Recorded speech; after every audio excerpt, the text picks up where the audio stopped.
اللہ الرحمن الرحیم یا ایھا الذین آمنوا اے ایمان والو استعینوا مدد طلب کرو بالصبر والصلاۃ صبر اور نماز کے ساتھ ان اللہ مع الصابرین بے شک اللہ تعالیٰ صبر کرنے والوں کے ساتھ ہیں۔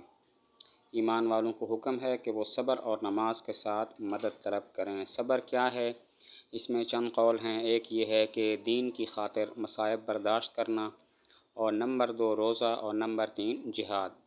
صبر سے کیا مراد ہے؟ اس میں 3 قول ہیں۔ نمبر 1 دین کی خاطر مصائب برداشت کرنا، نمبر 2 روزہ، اور نمبر 3 جہاد۔ والصلاۃ اور نماز کے ساتھ۔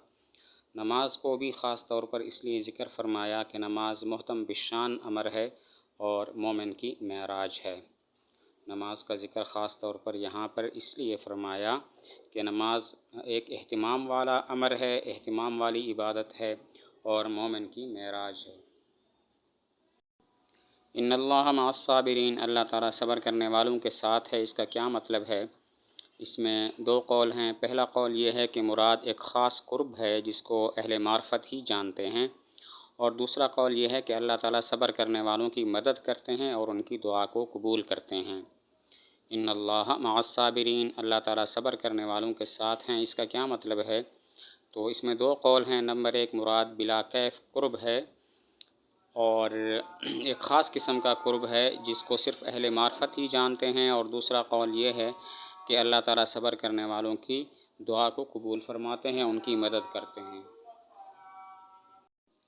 یہاں پر ایک سوال ہوتا ہے کہ اللہ تعالیٰ نے فرمایا ان اللہ مع الصابرین، ان اللہ مع المصلین نہیں فرمایا کہ اللہ تعالیٰ نماز پڑھنے والوں کے بھی ساتھ ہیں۔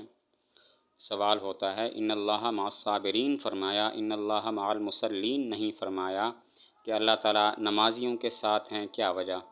جواب یہ ہے کہ جب اللہ تعالیٰ صبر کرنے والوں کے ساتھ ہیں تو اس سے معلوم ہوا کہ اللہ تعالیٰ نماز پڑھنے والوں کے ساتھ بھی ہیں، کیونکہ نماز بھی صبر پر مشتمل ہوتی ہے۔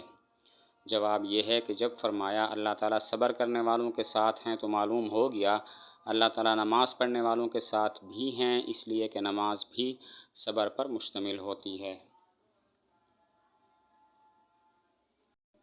ولا تقولوا اور مت کہو لمن یقتل ان کے لیے کہ جو مارے جائیں فی سبیل اللہ اللہ کے راستے میں، اموات مردہ، بل احیاء بلکہ وہ زندہ ہیں، ولکن لا تشعرون لیکن تم شعور نہیں رکھتے۔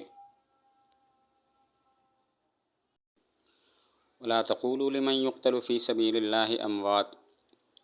شہدائے بدر کے بارے میں کچھ لوگ کہنے لگے کہ ہاں فلاں فوت ہو گیا اور دنیا کی نعمت اس سے رہ گئی، تو اس پر یہ آیت نازل ہوئی ولا تقولوا، جو اللہ کے راستے میں شہید ہو جائیں تم انہیں مردہ مت کہو۔ اموات خبر ہے، اس کا مبتدا محذوف ہے، یعنی کہ ہم اموات۔ شہدائے بدر کے بارے میں کچھ لوگ کہنے لگے کہ ہائے فلاں فوت ہو گیا اور دنیا کی نعمت اس سے رہ گئی، تو اس پر یہ آیت نازل ہوئی کہ جو اللہ کے راستے میں شہید ہو جائیں انہیں مردہ مت کہو۔ اموات خبر ہے، اس کا مبتدا محذوف ہے جو کہ ہم ہے، یعنی ہم اموات۔ بل احیاء بلکہ وہ زندہ ہیں، یعنی اللہ تعالیٰ ان کی روحوں کو جسمانی جسم جیسی قوت عطا فرماتے ہیں جس کی وجہ سے وہ جنت، آسمان، زمین سب جگہوں کی سیر کرتے ہیں۔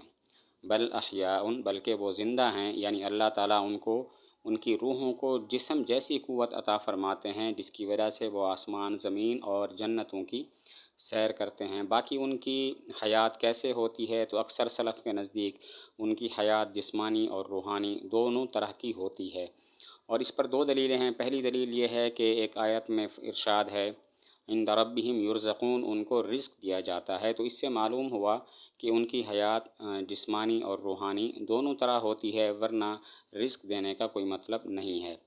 اور دوسری وجہ یہ ہے کہ اگر صرف حیات روحانی ہو تو پھر باقیوں سے ان کا شہداء کا امتیاز نہیں ہوگا، کیونکہ حیات روحانی تو باقیوں کو بھی حاصل ہوتی ہے۔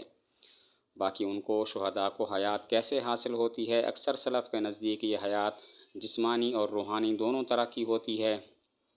اس پر 2 دلیلیں ہیں۔ پہلی دلیل یہ ہے کہ ارشاد ہے عند ربہم یرزقون، ان کو ان کے رب کے ہاں رزق دیا جاتا ہے، اور یہ بھی دلیل ہے کہ ان کی حیات روحانی اور جسمانی دونوں طرح ہوتی ہے۔ اور دوسری دلیل یہ ہے کہ اگر صرف روحانی حیات ہو تو ان کا باقیوں سے امتیاز نہیں ہوگا، کیونکہ روحانی حیات تو باقیوں کو بھی حاصل ہوتی ہے۔ امتیاز کے لیے ضروری ہے کہ شہداء کو حیات روحانی اور حیات جسمانی دونوں طرح حاصل ہو۔ وَلَٰكِن لَا تَشْعُرُونَ، لیکن تم نہیں سمجھ سکتے، کیونکہ نہ تو ان کی حیات محسوس ہو سکتی ہے، نہ عقل کی ان کی حیات تک کوئی رسائی ہے۔ ان کی حیات کا علم صرف وحی کے ذریعے ہوتا ہے، اسی وجہ سے تم نہیں سمجھ سکتے۔ وَلَٰكِن لَا تَشْعُرُونَ، تم نہیں سمجھ سکتے، اس لیے کہ شہداء کی حیات کا احساس بھی نہیں ہو سکتا، وہ محسوس بھی نہیں ہو سکتی، اور نہیں عقل کی اس حیات تک رسائی ہے، بلکہ یہ تو صرف وحی کے ذریعے معلوم ہو سکتی ہے، اسی وجہ سے تم کو ان کی حیات کا کوئی شعور نہیں ہے۔